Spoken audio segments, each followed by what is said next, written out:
and welcome to the show. We are here today on Forza Horizon 5 with a kind of challenge slash tournament. This is, well, Downhill Chaos is kind of back in a form. We're going to be racing down a wiggly road on the side of a volcano. It's quite good fun. We've got A-class cars. They have to be two-wheel drive and they have to be on semi-slicks. So they're going to have a lot of grip. Should hopefully produce some really, really good racing. What quite is going to happen in terms of what cars are going to be fastest? Well, we're going to find out. We will set this first. We'll get this first group ready. Amy driving the NSX and Pega is driving the Porsche. Not sure what we're going to see as the quickest car. This route is actually quite fast. You know, normally you want lots of grip as they fire off the line. Good start for the Honda.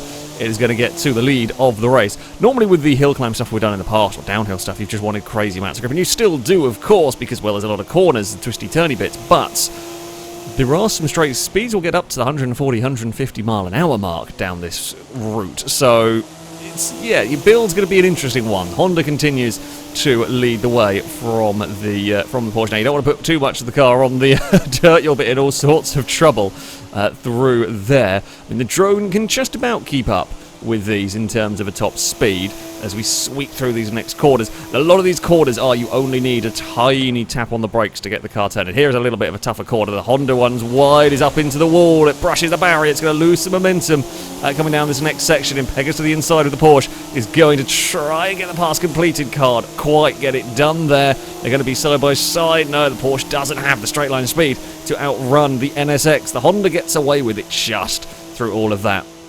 We blast down towards this next corner again. The Honda is out a little bit wide. It's one of the more challenging corners on the circuit. Oh, the Porsche's in trouble. Oh, nearly a massive accident between the pair of them. And Pega gathers it all back up as we run through this next section.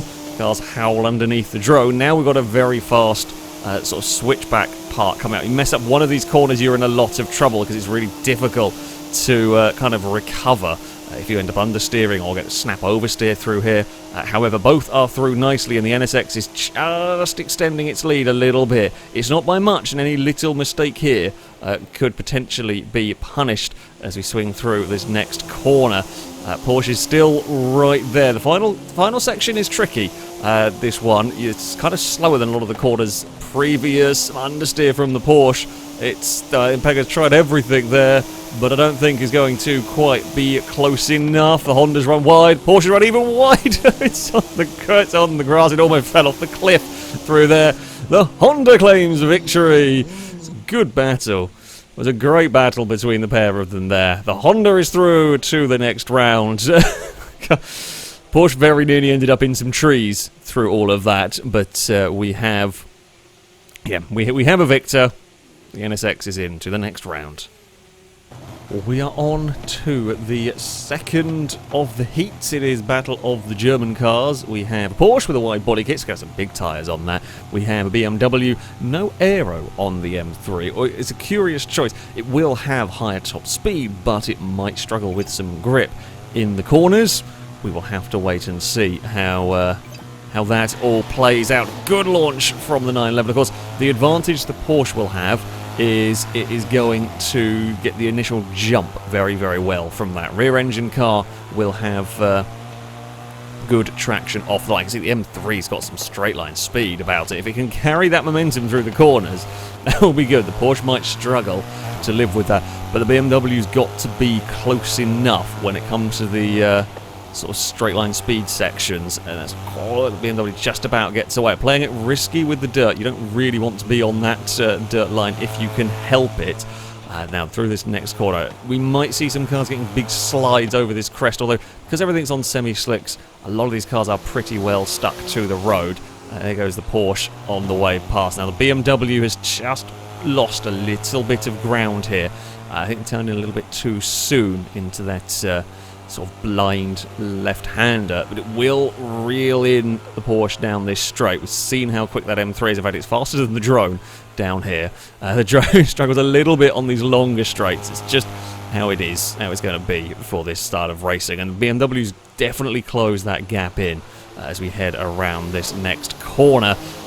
I mean, where will you find... The problem the M3 is going to have is the section towards the finish line gets quite twisty, and if the Porsche is better in the twisty stuff, the BMW is fast running out of times to get a pass completed. It's got pretty much got to complete it, I would think, coming off of this section, and it's closing, it's reeling in that 911. Will the BMW go for a pass? Get around the outside here, you'll be the inside for the next corner. They swap paint and they're still not quite sorted it out. BMW dives to the inside. Will it have the grip? 911's got the traction off the corner. They're still side by side. Ewan's gone in very, very deep through there. However, can possibly defend. No, got some understeer from the 911. They're swapping sides all the way through these final corners. The M3 is going to be stuck out wide here. It's not where you want to be stuck out wide. We saw what happened to the Cayman in the previous round. Liam tried everything. It's the run to the line. The Porsche is going to take it by a car length, if that. Ewan takes victory. The 911 is through to the next round. Great race between the pair of them. BMW really tried everything in that one. It had the straight line speed. It just couldn't quite find a way past in all of that. So there we go. Yeah, Porsche's into the next round. The Beamer, that is into the Semifinal. We're on to the third of the heats. We have got Blakey driving the MR2. Longbow is driving the Porsche. I think it's a Sport Classic one. One of the... Yes, it's the Sport Classic 911. Looks great. I like the colour. In fact, I like the livery on the MR2. Colour of the Porsche. We will send these two underway.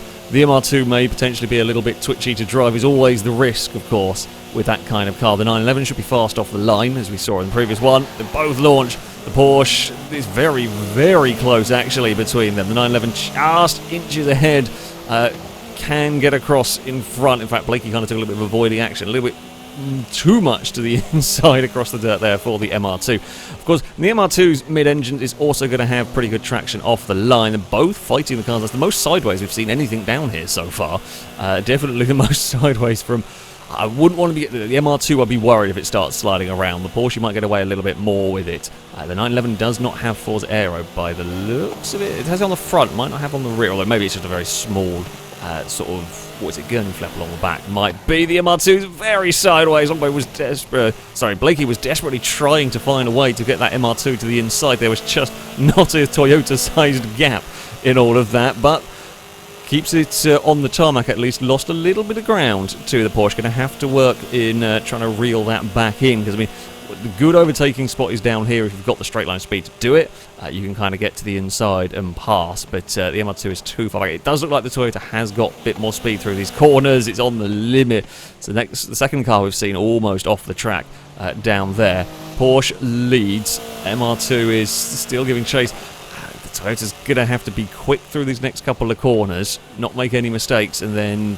Well, it's the final section is probably the trickiest part on the circuit. Here it's just flat out through these sort of sweeping corners. As long as you don't get oversteer, which I would be surprised if many cars did, you'll probably be fine. And then we come up towards these really awkward kind of half-blind corners that you've got to figure out what you're doing. And the Porsche is around nicely still on the circuit. You just don't want to understeer off through here. This is the problem bit, really. But the 911 is keeping it all together through here, whereas the MR2, it's closed in a little bit here, but this is the final corner coming up. Blakey tried everything, but just could not quite keep pace. Again, another close run. Longbow is through with that Porsche. The MR2 has to settle for second place. Oh, they both found a tree over there. That was another good race. Yeah, the MR2 it tried to make the most of an opportunity and then just lost a little bit too much time. Couldn't close in the latter stages. But there we go. The Sport Classic is into the next round. On to our next heat, and this is one of the more... I say silly. So far, all the cars have been fairly sensible, and then we have got the Escort fairly sensible and a DeLorean not so sensible.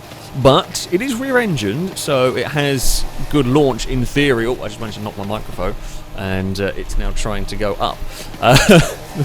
The microphones are one of these like boom arm kind of things on the desk, and in nudging it, the spring just decides, you know what, microphone should go up towards the ceiling. Not all the way, but you know, not so helpful. We got it back. You can still hear me. All is good. DeLorean washes out wide through there, and Gliska has got to the lead of all of this. They've been a little bit on the grass, both of them, but it is all good. DeLorean still trying to look for a way past. DeLorean's just got quite a lot of understeer going on. Perhaps not a surprise, really, let's face it. They're side by side through these next couple of corners. You definitely don't want to be across on the dirt there. You're not going to find much speed in all of that. Oh, then the next corner, DeLorean's got some pace, is trying to have a look. The Escort sliding about a little bit. It's on the edge.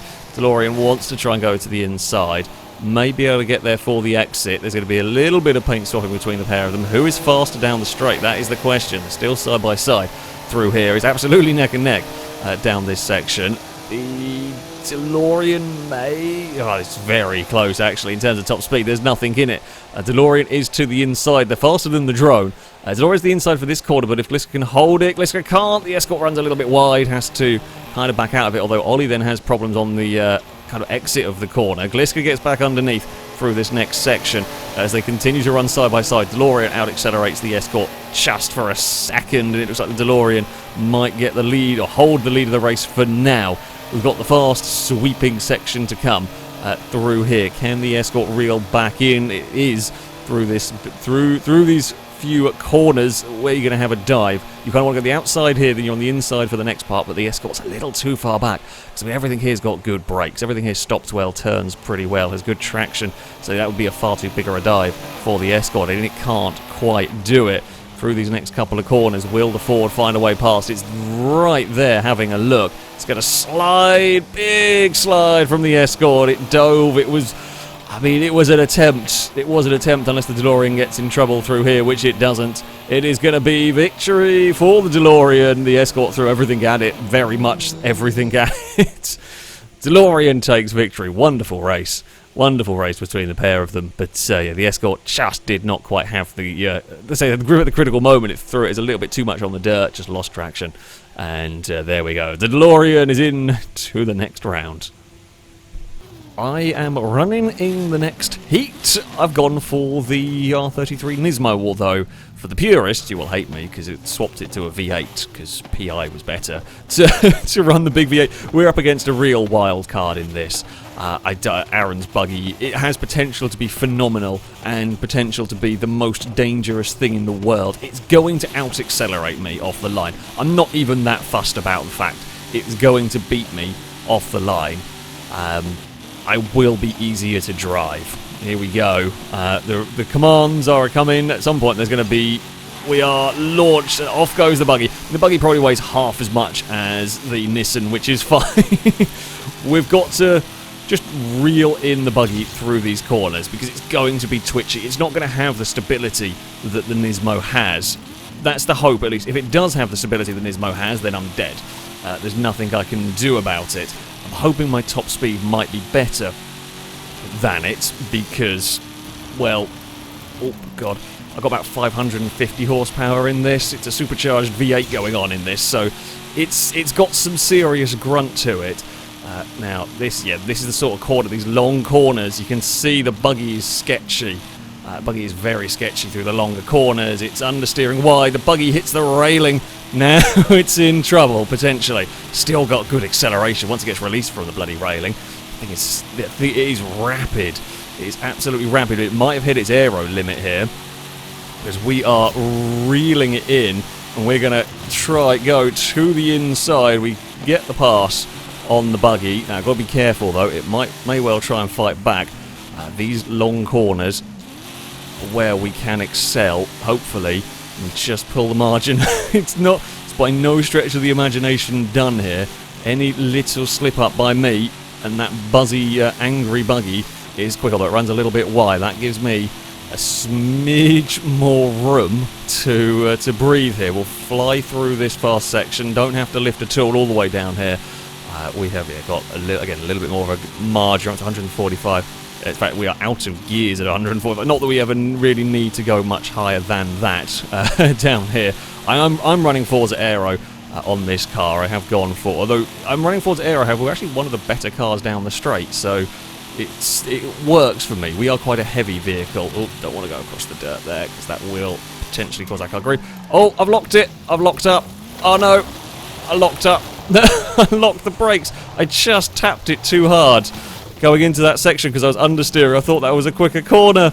I just locked the front, so we lost all grip. And that has gone horribly wrong for the Nissan. The buggy is through. Oh no.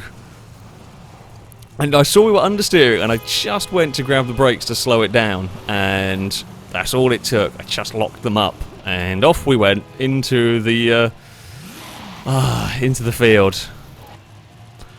I'm very disappointed with that, because the Nissan was good. I'm disappointed in myself. The Nissan's really good, and we beansed it up. The buggy is through to the next round, and there we go. Well, we have a chance in the Semifinal at least. We are on to the final heat, perhaps the most unusual of heats, because, well, they're both a little bit strange. We've got a muscle car. Don't get me wrong, I love the Challenger. This is not really the Challenger's sort of territory, if I'm honest with you, but we have got a Challenger. We also have a 205 that I think maybe still front-wheel drive. It might be in rear-wheel drive swapped. We'll figure out when it's off the line either way. I mean, 205 is sensible. In A-Class, if it's front-wheel drive, that's brave. If it's rear-wheel drive, it has huge rear tyres. Could be quite twitchy. That is the only thing to say about that one. There's a little bit of creeping going on. I think it's a rear-wheel drive swapped one. It got off the line very well, so that's not front-wheel drive. They are side-by-side going through this first section, and the 205 is going to take the lead of the race through all of this. Now, the 205 Rally has humongous rear tyres, which is why it's being used. It's tripoding its way through the corner. That's quite cool to see. Will the big muscle car be able to do anything? It's not going to be as good in the turns, there's no doubt about it. It will have power down the straights, although it's in all sorts of trouble through this section. It's bouncing across the grass and everything through there. I think it's going to be tough for the Challenger here. If it can get ahead of the 205, like really it wanted to be ahead of the 205 from the get-go. If it could have led from the off, that would have been really helpful. This is the section where the Dodge is going to come good. It will have the straight line speed down here to maybe reel in the Peugeot a little bit, but you've got to get the pass completed, basically. You can't waste any time. Here comes the muscle car. Again, drone just about is keeping up. Is a little bit too slow. I mean, we can cheese, of course, further up. The 205 is through the next corner. The Challenger is still on the road. I mean, the Dodge is doing pretty well, all things considered. As I said, this is very much outside its comfort zone. Will have big tyres, of course that is the plus point. The 205 has very big tyres though, that's why it's being used in all of this. Again, there's another section for the muscle car to make the most of its power through here, because you'll be flat the whole way. It's gaining, and it is gaining ground on that Peugeot as we head towards the next twisty section. Anything is possible, as we saw. All it takes is a locked brake and you can find yourself in a whole world of trouble as we head into this last part of the course. Oh, I tried to be clever with the cinematography and we found a tree. It was going to happen eventually. Peugeot leads the way, more tripoding from the 205. Challenger's been quick actually through this final section. 205 is out a little bit wide, but no problems for the Peugeot. The Challenger did better than I thought it was going to be honest with you, as it crosses the line. Peugeot takes a victory. Challenger is into the Semifinal. I mean, the Challenger was definitely faster down there than I thought it was going to be, but there we go. Peugeot is into the next round. We head into the semi-finals next. Up first, we have the DeLorean and the NSX. I mean, both. Actually, everything's looked pretty quick. There's been no crazy big domination victories in any of the heats. So this should be pretty good fun. The NSX did look very, very fast in its first round. DeLorean has some surprising speed as well for what is a little bit of a... You expect the NSX to be fast at this sort of thing, let's face it. You expect it to be a very quick car. DeLorean is a surprise package with just how good it is. We're off the line. It's a good start by the NSX. Gets the initial jump. DeLorean's fighting back, though. That's got some speed. Once it's got going, once it's like second, third gear, that DeLorean has got some serious top end.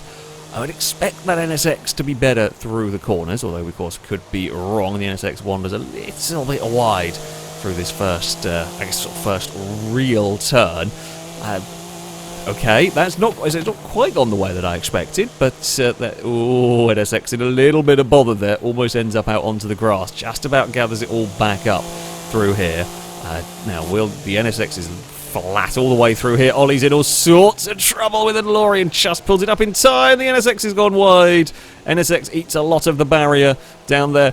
That was, I think, a classic case of seeing the car ahead make a mistake, and you really desperately want to capitalise on that mistake, and then you end up overdriving into the next corner, into essentially the same corner. That's unlucky for the Honda, although Ollie's very wide down here. Gets away with it though, has a big enough lead. You don't want to hit the barrier, you do lose a fair amount of time. I mean, the NSX is not a million miles away. If anything happens to the DeLorean, it's still with a shout, so there's going to have to be a mistake pretty much now from the from the DeLorean.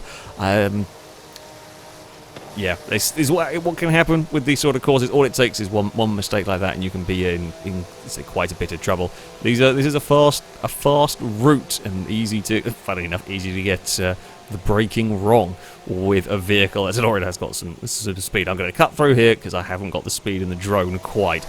It'd be nice to get a slightly faster drone. This is why whenever we do these tournaments, you never really go above A class, because the drone legit struggles. This is probably the fastest tournament we've ever filmed in terms of the cars. DeLorean is just nicely through this last section. Don't wander too wide through there, and it doesn't. DeLorean will take a victory here. DeLorean is into the final, and the NSX put up a good fight. It was there. I think they would have been very close. Just one little mistake was all it took. And there's been a crash. However, a good race. The DeLorean is into the final. The NSX, it probably stands a good chance when it comes to the Semifinal. We're on to the second of our semi-finals. We have Rusky with the Peugeot up against Ewan's Porsche. Again, should be an interesting matchup between these two. We know the Porsche wasn't great in a straight line. That's about what we know from it. I can't imagine the 205 is going to be much of a straight line speed monster either. So they should be both pretty fair. It's a great launch by the Porsche. Obviously much quicker on the reaction times. This is going to make it more difficult for that Peugeot. It's going to have to do some work. I love the tripoding. It's cool. It is cool to see the tripoding hot hatch through these corners. Now, it's not impossible. It is always difficult when you've had a bad start like that, but it's definitely not impossible to overtake. Of all the courses we've done, this is probably one of the easier ones to get an overtake if you've got a faster car. It is not easy, but it is the easier one. 205 is you don't want to go across there with your semi-slick tyres. You're not going to find much in the way of grip out there. Porsche will lead the way up over the crest, and the Peugeot is doing its rally car thing. Peugeot, we know it's the rally version, if you like. We know the 205, of course, a legendary rally car. However, you don't really want to be on the dirt if you can help it. It just messes up the corner, messes up the approach to that corner. Again, the 911 has not got the straight line speed down here. It is good in the turns. The wide body kit means it will have humongous tyres on that car. But the trade-off of all of that is it is struggling for top end as we head around this next corner. The Peugeot is getting closer and closer as we run through here. The Peugeot's opportunity is going to come at the end of this next section. If it can stay behind the Porsche all the way through here, and then once they leave this sort of S section, if it can draw alongside and make a pass. The Porsche is good actually on the way in here. Peugeot not close enough. The 205 is not going to be able to have a dive. Yeah, this is where I'd want to make a pass if I could. Dive to the inside on this corner, but the 205 is too far back, and we know the 911 is good through these turns. And sure enough, Porsche continues to lead the way as we head through the trees here towards, there's about one more corner to go here for the 911. They're both across the dirt a little bit through there. As long as the Porsche doesn't run wide, Ewan keeps it on the road nicely, and it is going to be the Porsche that shall take victory. Actually built the gap back up again through that final section. Ewan is in to the final, the 205. A poor start for the 205. Cost it initially. It tried to fight back, but a couple of little errors and just wasn't in the right place quite to profit and get a pass done. So we have the second of our finalists. We head into the last of our semi-finals. It's getting increasingly dark. I'm not sure whether it's about to rain, which would be bad, or get to night, which is also bad because you can't see a thing down this road. However, we have got the Buggy that is going to launch like a monster, and we've got Longbow's Porsche that will have to try and reel it back in. The Sport Classic will be easier to drive than the Sierra, but the Sierra is going to launch so quickly in this as they are getting ready, and they will fire off the line any second now. At some point, there it is. Off goes the Buggy. It's a good start. It's actually a bit of a wiggly start from the Sierra. Good start from the Porsche, though. It's not fallen quite as far back. I always knew my Nisman was not good off the line. Comparatively, but yeah, the Sport Classic much better off, much closer to the Sierra as they head into these first corners. Buggy is wide. I mean, the thing with the Porsche is probably got the least traction of a lot of the cars here. It really struggles with the back end on that. In a couple of ways, I'd say, and we're talking relative terms here. No, it's not big, leery sideways everywhere, of course not. But in relative terms to the cars that it's racing here, the Sport Classic is sliding around a little bit more. And this is the section where the Sierra is just not as good. It doesn't have the grip, it doesn't have the tyre width of some of the others, and it gets twitchy and snappy, and it's in the barrier again for the second time. The Sierra gets in trouble out wide there. It kind of powers through it a little bit. And that is the difficulty with the Buggy. It is just a bit uncontrollable. It might lack a smidge of top speed, it's not that far down. The acceleration on it is brutal, but the trade-off for all of that is it's difficult to drive. It's snappy oversteer. There's a little bit of understeer on the way through here. So Longbow leads the way through this next corner. Now, if there are any acceleration zones, the Buggy may well reel it back in again. Where the Buggy would find a pass, I'm not sure. Through these next corners, the Porsche look a little bit unsettled. Now, be flat out for both the cars all the way through here. If the Sierra's got a little, again, you can just see a wobble here and there from the Buggy as we power our way through the S's. It's in trouble down there as well. It just kind of it didn't quite snap, but it was starting to think about it. It was starting to go. Porsche leads the way through a bit of a slide from the Sport Classic there. Oop, I've quite lost where it was going. There it is. The Buggy just can't quite stay close enough to the Sport Classic as we round the final corner. No lockups for the Porsche. It will head to the finish line. Longbow will take victory. The Sport Classic is into the final, and there is the Buggy. It's very quick but very difficult to drive, basically. It looks like an absolute handful. It gets off the line like crazy, but the Buggy is into the Spanner final. That's a scary prospect for us all. It's time for the Spanner final and for chaos to reign. We've got 9 cars. So far we've been doing 1v1s, and now we've got 9 cars here. The Buggy's on the far side. I think it might be starting on the dirt, but to be honest, it's so fast launching, it'll probably still be ahead of all of us. I'm actually happy to be on the back row. I don't much care, because I know I'm going to be slower off the line than everything else. I might be able to outdrag some stuff. I fear the chaos. I feel my Nissan is good, but it's not going to be good in the chaos. This is not a car that's good for chaos. We shall see, though, as the revs rise. There's a deafening amount of noise. We launch. The Nissan is one of the worst. In fact, the Nissan is by far the worst car off the line. The Sierra leads. M3's not had a bad start. MR2 is up there as well. Challenger is going to go to the inside of a 3 wide. The 205 is going to be stuck on the outside. We can kind of pick and choose our way through a little bit here. We'll pass the 205, we'll pass the NSX. Buggy's in trouble out wide a smidge. We're going to try and claw our way past the Challenger here. Indeed we do. Oh, Challenger's going to give us a little bit of a lean through there. We're on the dirt. Sierra's got lost. The Buggy may well be out of this one now. It just got too many vehicles in front of it and just ran out of road. MR2's out very wide. Impega's having a look with the Porsche. Liam is sadly going to be in the way of me slightly. We know that M3 is quick down the straight. We'll try and follow it. I mean, we want to be closer to the cars ahead. We're sort of clear of the group behind. Are we faster than the M? I'm surprised we've got so much pace on the M3. I thought that was going to be quicker than me down there, like more noticeably quicker than me down the straight. Challenger is closing in. Gliska's battling with Blakey up ahead. We're completely out of gears in all of this. Chris has gone to the inside. I was being mindful of the Beamer there, and we got a little bit dive bomb, but it's fine. We'll round the Challenger up on the next corner. I really want to try and build a gap to that Dodge. Sadly, I'm struggling to find a way past the BMW here to really challenge the top cars. I mean, this has been a wonderful race so far. It's been less chaos than I expected. Blakey's got all sorts of twitchiness going on with the MR2. That Toyota might be in trouble now. Chris has just gone straight on somewhere. Don't quite know how that's happened. We're trying to find a gap to squeeze up the inside of the Toyota. It's all got a little bit busy through there. Sorry, Blakey. We were kind of committed to the inside. Chris has got completely lost. Gliska's got to the lead of the race. Amy's turned up and cheated the way in front of me, which I'm not actually best pleased about, because that completely screwed up my battle with the BMW. So, yeah, I mean, that's I'm not best pleased with that one, because any chance of a fourth kind of went with that. We weren't winning against Gliska's Ford and Impega's Porsche. I mean, we had the speed, it's just we were too slow from the start. We lost too much off the line. That was a very good race. That was a very good race with the mid pack. Aaron's buggy was just too difficult to deal with in that in that group. And there we go.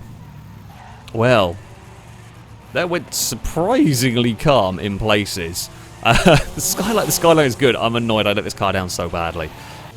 We move on to the grand finale, and it has got night, so it's going to be difficult to see. It's going to be a spectacle. That's what we're going to go for here. We have the DeLorean, we have a classic Porsche, we have a classic Porsche, and we have the Sport Classic Porsche. Sure, that probably wasn't the best way for me to name them. I don't remember what type, like Ewan's Porsche, I'm not sure what numbers go with it. It's a wide-body Porsche.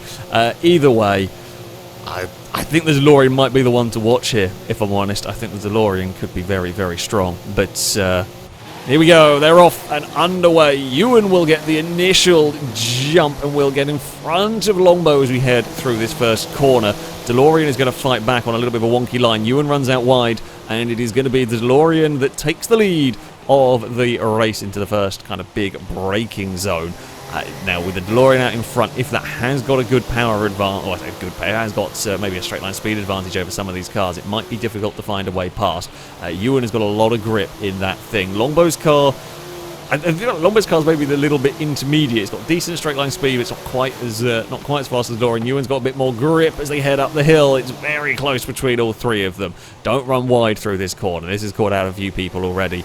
Everybody is neatly through it. Ewan carrying so much speed off that corner. We might have a problem with the two Porsches fight each other too hard and the DeLorean gets away from all of this.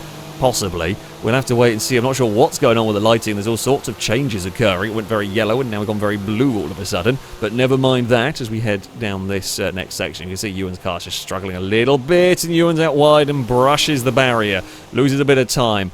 That might be Ewan in trouble, although it will get faster in the latter section. Longbow's out wide, just avoids the rocks.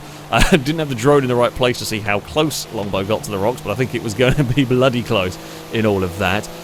DeLorean still leads as we head into the S's section here.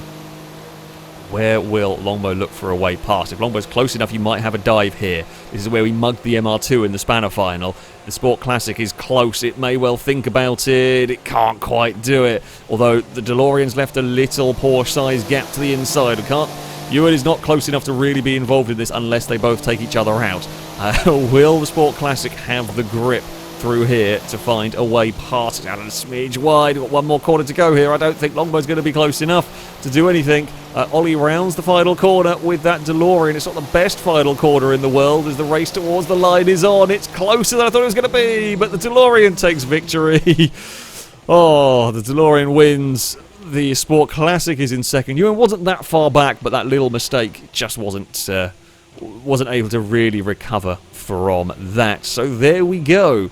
The best car for racing down a volcanic mountain road is a DeLorean. That is not a sentence I thought I was going to say at the start of this one. There we go. The DeLorean did it. Longbow gave a damn good fight in that, though. That Sport Classic put up a really, really good fight. And to be fair, up until Ewan ran a little bit wide, Ewan was definitely in that one as well. I'll tell you what, the cars were close. In fact, a lot of the cars were very close down here, considering we had all sorts of different cars, all sorts of different makes and models and ages and everything. They were very fast down this course and all very competitive. But there we go. that is going to be it for this video.